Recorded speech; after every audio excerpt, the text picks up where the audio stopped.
Hello student, myself Pankaj Kumar, working as a assistant professor in the Department of Computer Application. Today we learn about theoretical distribution. In previous video we learned about the probabilities and the measurement of dispersion and the statistics part. Now we learn about the theoretical distribution.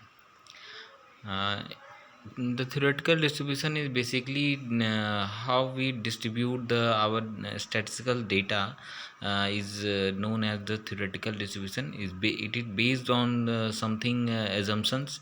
In other words, the theoretical distribution is the statistical distribution received by a set of logical and mathematical reasoning from the given principle or assumptions.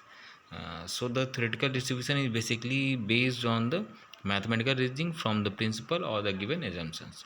The next point, theoretical distribution is opposite of distribution derived by the real world data driven by the empirical research. And it is basically opposite to the real world distribution by the empirical research. And the last point, the theoretical distribution is based on the mathematical models and the assumptions. It represents the expected outcomes of an experiment or random variable. Last video we will discuss about the experiment, what is experiment and the expected values and something. These are the theoretical distribution. Observed distribution, suppose you go to the doctor and doctor prescribed for the test, blood test and something, in which they in which when the blood report is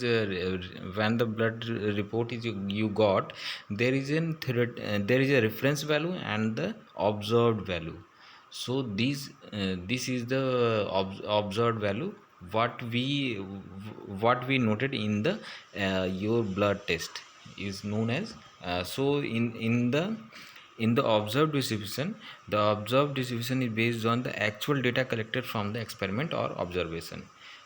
Key points about the observed distribution: it reflects the real world outcomes, which may deviate from the theoretical distribution. It means, whatever our theoretical distribution, but it may and may not be, may be deviated from the theoretical distribution. When we toss a when we toss a coin 50 times, we might observe that 25, 30 and 35 heads there. These are the observed frequencies. Fluctuation, randomness and external factors contribute to difference between the observed and the expected frequencies. Types of theoretical distribution: first one is binomial distribution, second is Poisson distribution, last one is normal distribution or expected frequency distribution. So move to the next point. Binomial distribution, from the prefix binomial, which means two or twice. A binomial distribution can be understood as the probability of a trial with two and only two outcomes. Suppose there is an exam in which a student can pass and fail.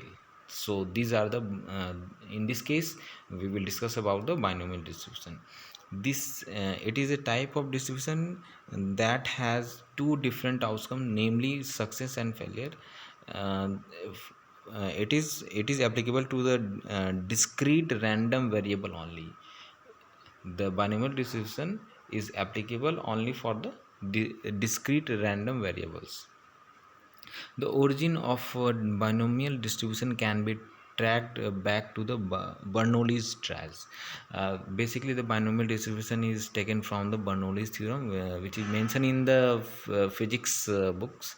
And for example, likewise, if you appearing in an examination, there is an also equal probability of getting success or fail.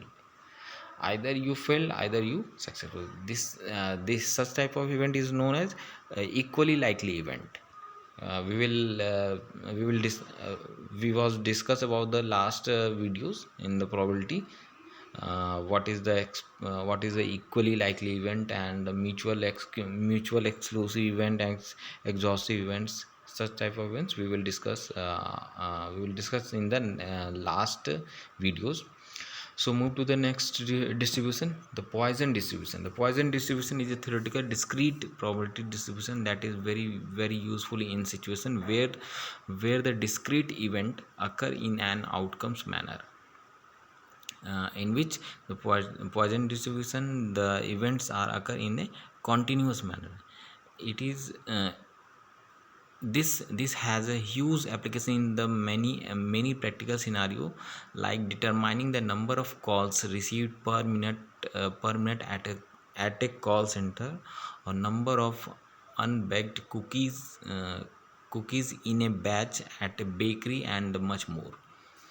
uh, Basically the Poisson distribution is Poisson distribution is an application of where the like a pizza, whenever you go for the for taking for fooding the pizza, you might they might use the Poisson distribution to find out the patterns of the uh, customer or client in particular location.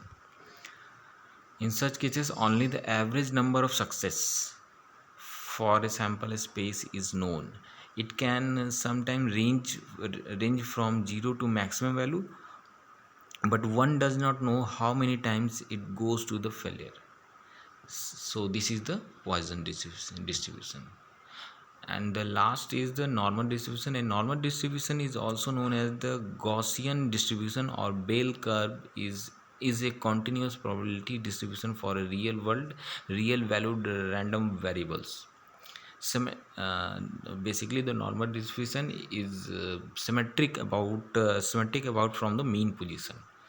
Most observation cluster around the central peak.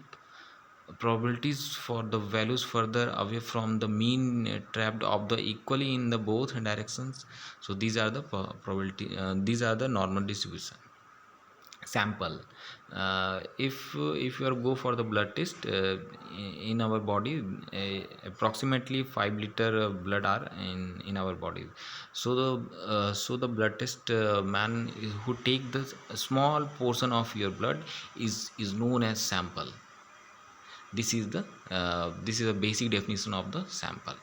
In statistics, a sample is an analytical subsets of a large population.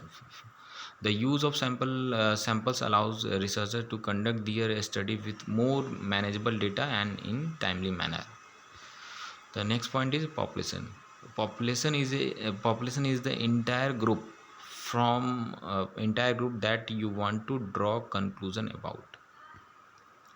In the given diagram, from left portion is the population, and from the population we collect the some amount of data is known as sample. So I hope you understand the basic concept of this.